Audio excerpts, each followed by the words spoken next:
Bam. I think we're live. Hi, everybody. My name is Tracy. This is Tracer Ammo TV. I'm streaming live right now. It's Sunday at 7:07 p.m. Pacific time. And I've decided instead of doing Fridays for the program, I'm going to have to start doing it Sundays. The reason being, number one, Friday night is probably just not the best night. You know, people are usually doing stuff on Friday night, and that's including me. So last Friday, 2 days ago, I had a fire show to perform at, and so I was not capable of presenting the program at the time that I intended. So I had to bump it back to today, to Sunday. And I think I'm just going to keep it here because I can see that happening again and again and again, because Fridays, Saturdays, that's usually when I have shows. So decided instead of doing Fridays for the program, I'm going to have to start doing it Sundays. The reason being, number one, Friday night probably is not the best night. You know, people are usually doing stuff on Friday night. I see. Here we go. Sweet. It's really dark, huh?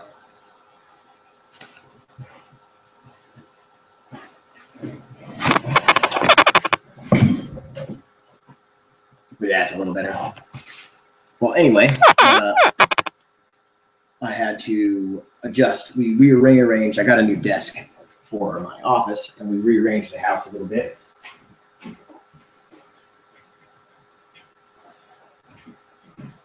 And so things are a bit different, and it's apparently not that good for lighting.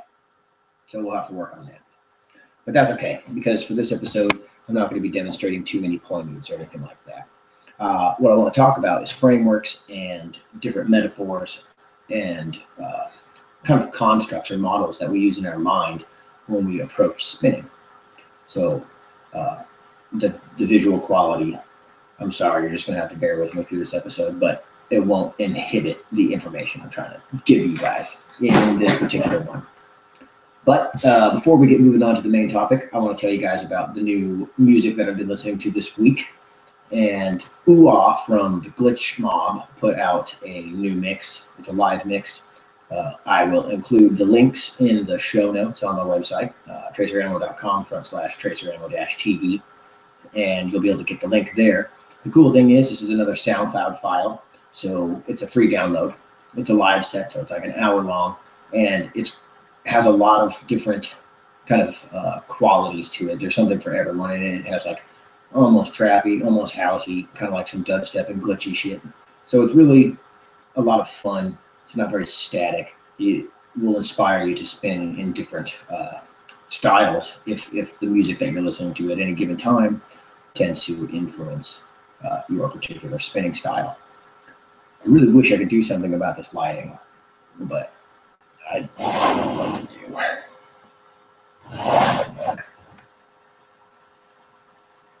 Okay, that a little better. That's a little better. Anyway, so let's get moving on to the main topic, and that is the idea of frameworks and metaphors. Now, when I say framework, what I'm talking about is basically a set of limitations that you apply to yourself. Because when we consider something like, I'm going to use poi, or really, I mean, any prop. This can apply to any prop, but I'm just going to talk specifically about poi, because in case I do try to demo something, I have my poi right here. So, but the idea is that there's so much that we could do with a poi. It's insane. I mean, like, if someone says, oh, it's infinite, that's nice to think about, but it's not. It's not infinite, because there are physical limitations. Gravity, that's a limitation. Our body interacting with the poi, that's a limitation. I can't spin my poi through my arm or through my chest. So right there, those are limitations of the things that we can do, right? It's physically impossible. And so that sets us up. That gives us at least a boundary of sorts that we have to kind of move around in and find the stuff that we enjoy doing. I know that's a little esoteric, but we're just taking from the big concept and we're going to break it down and down and down and down. So then we have, let's just say the total potential of all the poi spinning, or all the staff spinning, all the things that we can do with our prop, everything you could possibly think of that's physically possible. That's the spectrum that we're working in right now. And that is an overwhelming thing to deal with, like to try to, it's going to be basically impossible for one person to achieve control over every possible move with a prop.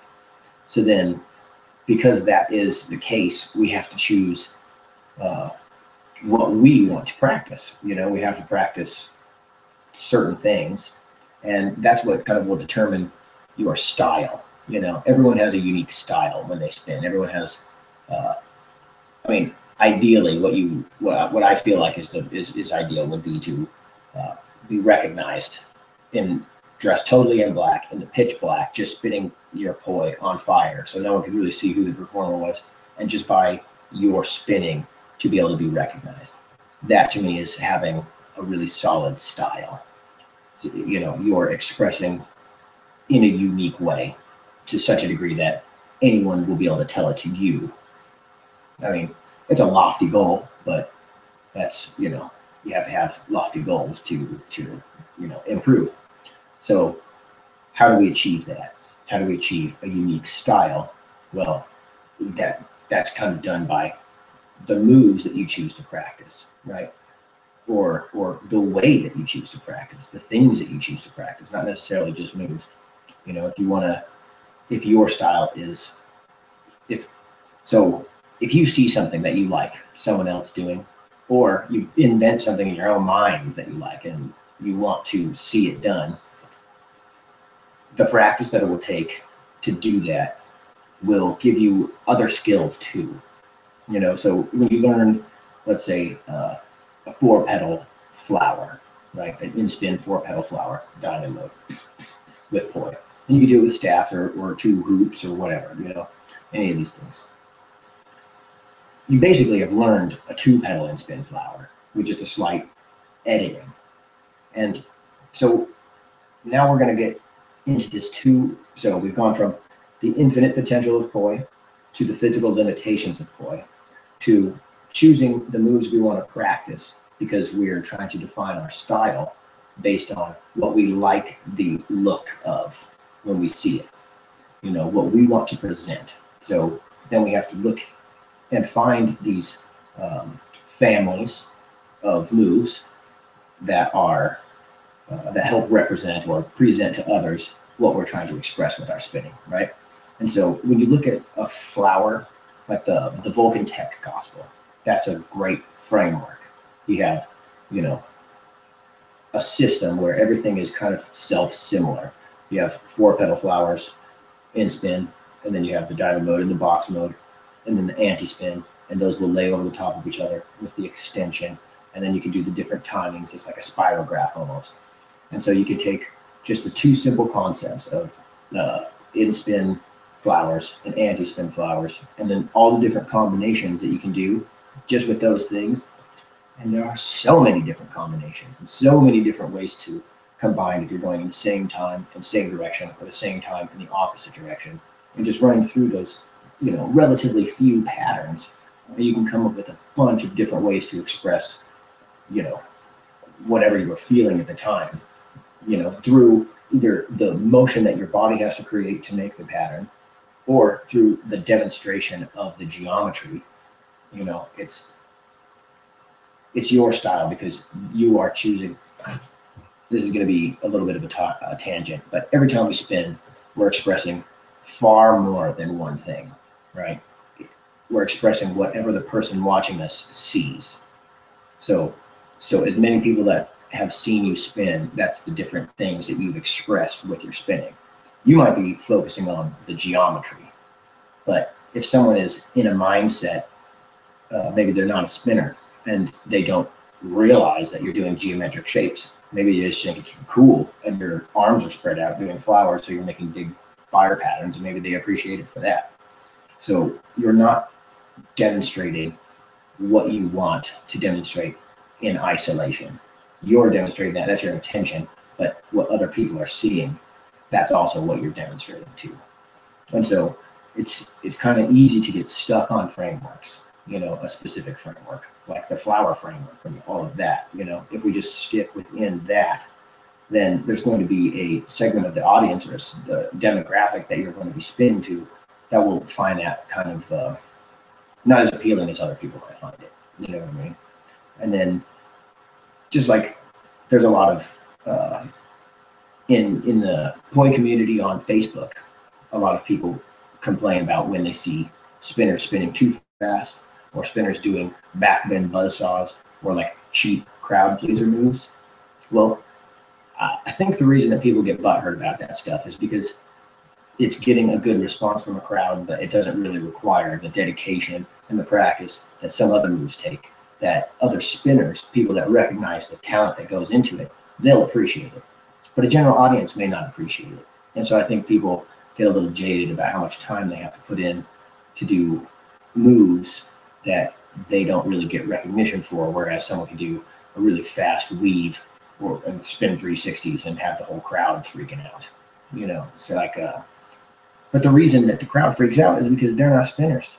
You know what I mean? They're just watching, and that's fast. And I mean, admit it, you know, when you spin it faster, the pattern is far more, I mean, if you're spinning glow or fire, you know, then the pattern is far more evident, and it has a whole new aesthetic to it. And it trips people out. The crowd freaks out every time, you know, so it's effective. So don't say that that's not a good move.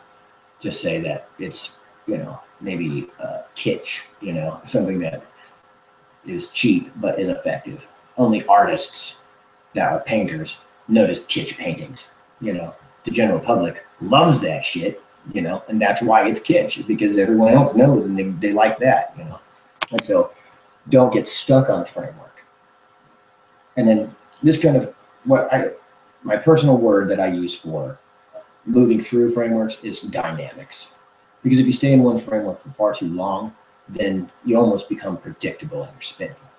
But a cool thing about choosing a framework, sticking with it, and then jumping to a different framework and sticking with that for a moment is then it becomes obviously dynamic. For example, let's say I'm going to use a double staff example.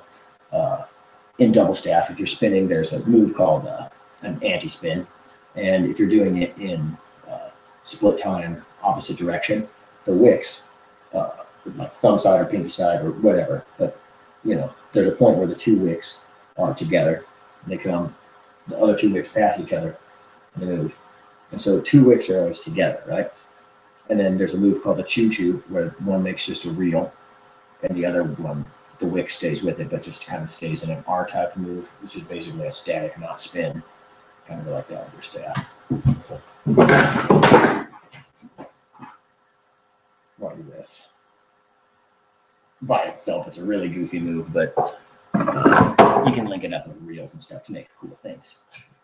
So you can link those two moves together, and like with the anti-spin, you can go around your head with it. You can go in front of your face. You can go across like it on the wall plane. You can link the choo-choos, and there's all sorts of choo-choo variations. So you do that for a while, and it almost looks like you're spinning or manipulating three fireballs, two small ones and then one big one, because you have two wicks together. And then let's say from that, you instantly go like, well, not instantly, you know, but like from that kind of quickly or like a snap transition into maybe opposite direction butterfly things, you know, really fast, simple, like kind of like Polynesian style. It's going to look a lot different. The aesthetic appeal of both of those is completely different. And the audience will notice, you know what I mean? Like that's something that people will definitely tune into real quick. Whereas if you're doing like, let's say, you know, same time, same direction, anti-spin flower, and then you go into the split time, opposite direction, anti-spin flower. I mean, they are definitely different moves, but they're not as clearly different as, you know, Polynesian style fast spinning versus weird manipulation stuff. And so putting those two, the contrast right next to each other, switching those two frameworks, you know, that makes a really dynamic appearance. And I like to do that when I'm spinning for audiences live, because you can kind of feel the crowd out. And when they start to get bored with what you're doing, that's when you break and you go into a new dynamic, you know. And then let's go from the Polynesian stuff. Let's say we do that for a while, and then you can instantly go like let's say the music changes, start tossing. And then just do every toss move every variation of toss moves, and just keep tossing the shit for, I don't know, however long the music deems that appropriate. And then at the next break, go back into one of your frameworks, because people will recognize it now and it's familiar to them, and oh, okay, I remember, here we are again. It's like a chorus in music. It goes back to the refrain. Everyone's like, oh, okay, and they're familiar and they like that part. So, that would be your fast spinning. It's the crowd pleaser, and you keep going back to it. People start to expect it and they love it. And it's maybe, my girlfriend's a painter, okay? And she refuses to do prints because she's a fine artist. And she refuses to do prints. But then she complains about how lowbrow painters can make a lot of money selling prints. It's like, well, they're appealing to the audience. They're appealing to a demographic that's going to buy those prints from them. If you want to be a professional and you want to hold yourself to these standards, you're going to have to accept that you're not going to please as many people, but you're aiming to please a higher caliber of audience. So you have to make that payoff in what you are aiming to do. And I hope that was clear. Like, what I'm saying is, like, if you want to go to a festival and make the audience yell and scream and have a great time, backbend buzzsaws, fast spinning, anti-spin flowers, bouncing or holding the flame, simple crowd pleasing tricks like that, that's going to get everyone, they're going to get their rocks off. But if you're going to go to something and, Cirque du Soleil, and you want to do tryouts for Cirque du Soleil or something, then you're probably not going to want to throw a backbend buzzsaw in as your refrain or the thing that you continue to go back to, because it's kind of like kitsch, you know what I mean? I've never, applied for Cirque du Soleil, so I actually am not qualified to tell you what, is a good move or not, but I'm just guessing there. So that's what that's all about. It was a little bit of a rambling tangent, but I hope I got my point across. So let's think about different, and then I want to tie that together with the idea of metaphors, frameworks as metaphors. My buddy Josh Tempest, we were chatting one time about how there's no wrong way to do it. You know what I mean? Like, if you're intending to do a 4-pedal anti-spin versus 2-pedal in-spin, and you're not doing it, then, you need to work on that more. But if you want to do a 5-pedal in-spin versus a triquetra while doing it off just enough so the triquetra kind of rotates instead of the 5-pedal anti-spin, it looks weird, but that's what you want to do, then cool. That's cool. There is no wrong move. You can't say, oh, your timing's off. I'm intending to rotate the triquetra. I know. So it's not a wrong move. You know what I mean? And so that's where framework blends into metaphor. And I love that analogy when Josh he's like, yeah, everyone has their own metaphor for spinning. I guess I like that more than framework, because it's kind of a little freer. It's maybe a more plastic kind of framework. It's a concept rather than a strict set of rules. And so I just want to kind of like throw that out there about this whole framework thing as I get into the more like solid rules thing. Just always remember, a framework is just a metaphor, and a metaphor is just a concept, a model in your mind to represent something in the outside world. It's not actually strict and real, like gravity. It's just a metaphor. So some of the frameworks that I really like, and some of the things that I want to kind of expand, maybe the ideas that you explore with, so geometry right there, that's one of the main frameworks. Like, you think about 9-square theory, which is so awesome. I was driving today and I was like tripping out on it. Like, my God, man, like, understanding that opens up so many potentials for your way of thinking about spinning. It's great. Timing, polyrhythms, the locations of your reels, unit lengths. There's this whole fucking thing. Charlie Cushing, if you don't know what I'm talking about, I'll put a link in the show notes to the 9-square theory, like, video series he made a long time ago. It's basically become the standard for like tech spinning. It's really amazing. Now the thing is it became such a standard that it almost became the the rules. A lot of people consider it the rules of spinning. If you're not doing those things, then you're not spinning right. And then that's kind of back to the metaphor thing. You're spinning how you want. If you're successfully achieving the things you want to achieve with your spinning, then you're spinning right. You're just maybe not spinning in the 9-square theory. And if you're trying to, then you're not spinning that right yet. So just clean it up. It's awesome. You're always doing something right. It's cool. So the geometry is great. Now there's ways to expand that particular framework. We have 2D geometry, and we can try to do circles, compound circles, and make shapes with our spinning, third order patterns, all of that stuff. That's all geometric based spinning. And the thing about it is it's 2D in its presentation, as in, I don't know if you've ever seen those like art pieces where it's a bunch of balls hanging from like fishing string or something from the ceiling, and it just looks like a mess until you get to the certain point, and it looks like an old newspaper print because of the depth and how they put the balls in the room. It's like an installation piece. It's cool. If I can find the video, I'll put a link on the show notes of that too. But the reason I wanted to bring that up is because if you've ever seen like photos even, or been watching a fire performance and you're at the wrong spot in the audience, then when someone's doing a perfect flower, let's say to the guy right in front of them, it's geometrically perfect. Well, there's the depth. I'm assuming they're doing it in the wheel plane. So there's the depth of the left side of the body and the right side of the body. So if you're not directly in front of them, that's going to skew where the pedals line up in your perspective. And so basing your frameworks on geometry is awesome because you can present those shapes, but then we have to take into account, to please the audience, you have to aim those shapes. You have to aim them at certain people. And so that's a great framework, and we can come up with all sorts of ideas, but let's not limit ourselves to that. Okay. So let's go with illusion now. That's another kind of framework. What kind of illusions can we create? Isolations. I love split time, same direction isolations with poi.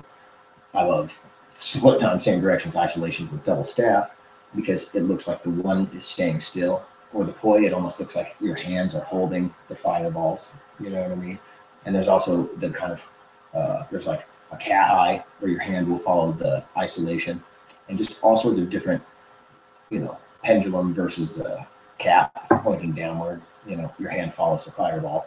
And so you can create the illusion that you're actually touching the flame, and those ones are a little more forgiving with the angle because you're not focusing on the geometry and you don't have to aim them directly, so isolations are awesome. You can bend isolations horizontally and then to reverse and all that. And because it looks like you're almost manipulating the fire with your hands, the presentation is a little more forgiving. And so people from the sides will also get a pleasing view, And so if you kind of, instead, maybe if you're practicing, spend some time practicing geometric things, and allow those limitations, And when I say limitations, what I'm saying is like, you want to do 4-pedal anti-spin versus a 2-pedal in-spin of some kind, and then you want to mess with those two variables and come up with different variations with timing and direction and stuff. You're adding limitations, but then you're exploring everything inside them so thoroughly that you're coming up with a billion different moves, right? So the illusion thing, come up with a limitation like, I will always have one hand near a flame so that it will always look like I'm manipulating a fireball with one of my hands. And if I switch with the hand, then it has to be through a point of isolation so that I will always have one hand touching the fireball. So that's the limit that you set on yourself. Then you go and you find everything you could possibly do within that limit. And that's going to give you a lot of ideas. And then it's also maybe going to provoke you to explore things you wouldn't normally within your style. And you find things that fit into your style that you might not have noticed before, but now you have new moves that are awesome, and you didn't need to look at a video or something to learn them. You didn't have to find a tutorial online. We just explored, came up with moves that are even more uniquely yours. And that's really satisfying. It's gonna be it's called autotelic, and that just means the process itself is the payoff. And that is kind of ultimately what I think we're all going for with poi spinning, is enjoying the process. That is the payoff, reaching the flow state. So another cool framework to work within is pain and danger, and pain and danger, it kind of almost falls under the illusion thing, because it never hurts and it isn't dangerous. Well, it is, but I expect you to have like your safety gear. I expect you to have your fire extinguisher and someone keeping an eye on you and all that shit. So it shouldn't be dangerous. It should just be potentially dangerous if you're doing things wrong. But by this, I mean like catching the wick, while it's on fire, or like body tracing with a torch from a double staff or a single staff, like you could do different things like that. And so create a framework in your mind that is, what moves can I do that look dangerous or painful to me? With poi, I like to wrap them real short, so the chain's only about this long, maybe 2 or 3 inches, and then you can take and just roll the wicks all over your body, and if you just keep them moving, it never gets hot. And I mean, when I do it, if I'm performing for an audience, while I do it, maybe for the first couple seconds I don't scream, but then I just start screaming like I'm a bloody murder. And man, the look on children's face is priceless, And then as soon as I stop doing that and start laughing, then everyone lightens up. Like, it's so fun. But you can come up with a bunch of different things like that just by putting the limitation on yourself as you explore. What can I do that looks dangerous or painful? The other thing is like, kind of fits in there, but firebender, like some way to look like you're manipulating the flame, like an anime character, like focusing a lot on like rope dart launching, or kind of more dancey moves, using your body more, just manipulating and kind of being one with the flame. I really like Arashi. At one of the fire drums, he was teaching a class called Tech plus Dance equals Yay. And his whole thing was move your body in a way that creates patterns with the poi. So instead of like standing very still and focusing and making straight lines and being really geometrically sound, hold your poi pretty still and then move your body in a way that makes the poi create the geometry you're looking for. And that's an awesome framework. And you would be surprised at how physically demanding that shit is. Like, I feel like I'm in relatively good shape. And if you do that for 10 minutes, it is exhausting, because you actually, the longer your poi, the more you have to move to make an anti-spin look like an anti-spin, but it's cool to like consider. I don't know if we can, I need to get this fucking dialed in. But the idea of, if you move your hand in a straight line, the poi will just stop dead. That's how to make a stall. And it works with going up too, or down. And so, like, you could just squat to get that stall there. You don't have to move your hand at all. And so, how many moves can you come up with using that framework? You know what I mean? Like just taking and demanding that you have some kind of body movement to create the effect that you want with the poi. That to me is extremely fun and rewarding, but because it's so physically demanding, it's probably not practiced as much as some of the other stuff. And then that brings me into the groundwork framework. I love groundwork. That's another thing that's physically demanding, and so I don't think it's explored as often as some of the other things. But just the way that the framework that I have for the ground stuff is, how many ways can I posture myself on the ground, and how many ways can I move between those postures, and finding in each posture the limitations that I can, because when you're close to the ground, if your poi are too long, you have to spin above your head constantly because the poi will hit the ground, or you can spin horizontally. So just being that low gives you additional limitations and creates a new framework to work in. And so that's extremely fun for me. Another framework you could probably use if you're into it, I think like I don't particularly ever explore this framework, but I see lots of people that's their jam. And I'm talking about like the hippie mamas, you know what I mean? Like the Shakti folk, the, you know, festy dancers. They don't really do tech. They just more like spin. And it seems almost like a form of worship or like I hate to speculate too much because I can't say that I know too much about it. I mean I'm familiar with like sustained spinning of the Sufis and using it to that sort of thing or like tribal dancing to create altered states, you know, and I feel like that's less of a framework and more of an intention with spinning. But I do think it's a valid thing if that's what your goal is, then that's what your focus is. That's your intention. That's a style, and you're going to practice that stuff. And so it's another thing to think about. Just keep it in mind, you know, like if you ever get bored with spinning, that's just something else you can do. Now so that kind of brings me to the point. I've decided to start outlining these talks because I have a tendency to go down rabbit holes and never really fully return, just kind of keep worming around in the soil. So I'm trying to organize this a little bit better so the shows are a little more coherent. But this brings me to the kind of final point of the whole frameworks and metaphors and stuff like that. And the final point is a question. And the question is ultimately, who are you spinning for? And that will determine the framework. You know, if you are spinning for yourself, if you're spinning because you are trying to clear your mind or enter a meditative state, or you're trying to focus your mind and really drill some particular moves, that's spinning for you, you know, and you are going to spin in a different way than if you were spinning for a crowd. If you're spinning for a single person because it's their birthday, if you're spinning for an old person, if you're spinning for someone that loves classic dance, you know, if you know who your audience is, the way that you perform is going to be different if you're spinning for them. And so it really comes down to, who are you spinning for?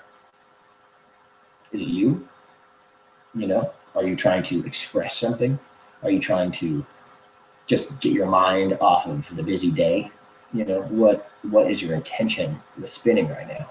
And is it like, are you spinning, if you're spinning for a performance, if someone's hiring you to perform at their show or their birthday or their event or whatever, and you go into it with the mindset of like, I'm going to spin for myself.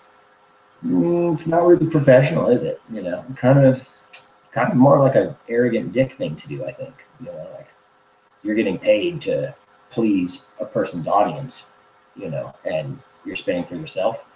So that brings me back to that whole like back bend buzzsaw spinning fast thing. You know, you have to understand what you're trying to accomplish. You know what I mean?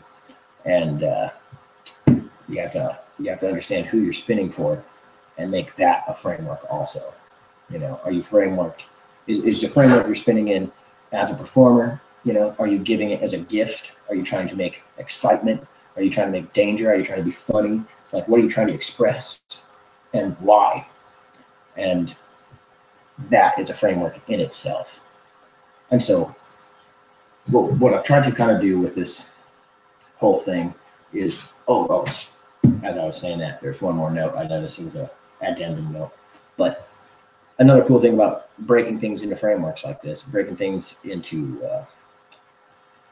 limiting chunks, is that once you have a mental construct, because like I said, it's a metaphor. The metaphor is in your mind, and it's a model or representation of what you intend to present or do with the ploy.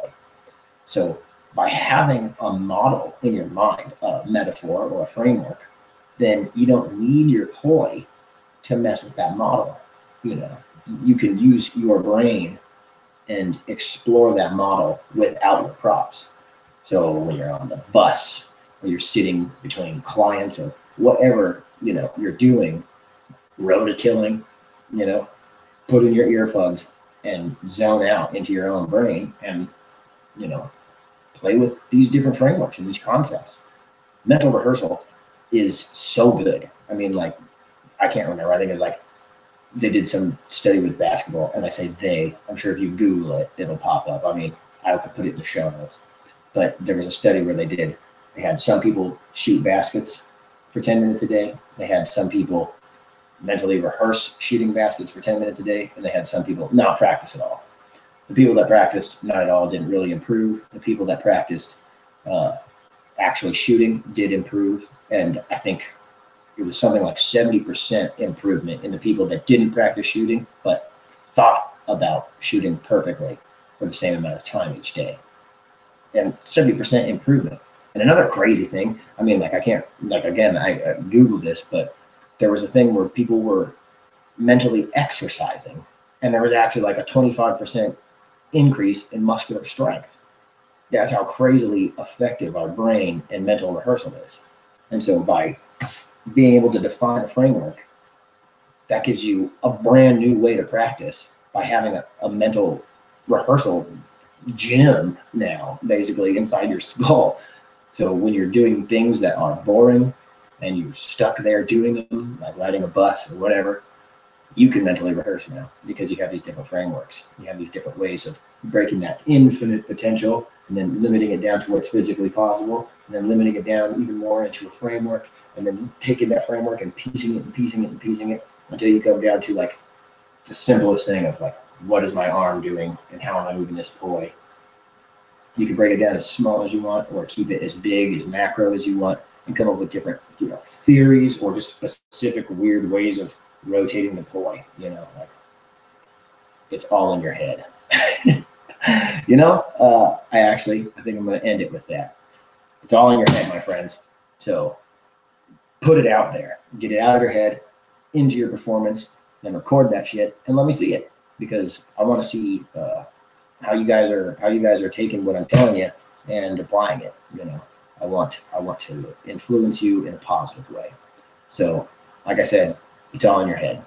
Thanks for tuning in, you guys. I hope this was a good show. I hope it was a little more orderly. They'll just continue to improve. Sorry about all the lighting, but this wasn't a prop-heavy show. So I'll see you next week, Sunday, 7 o'clock. That's the new day to do it. And that's that. Tracer Ammo out.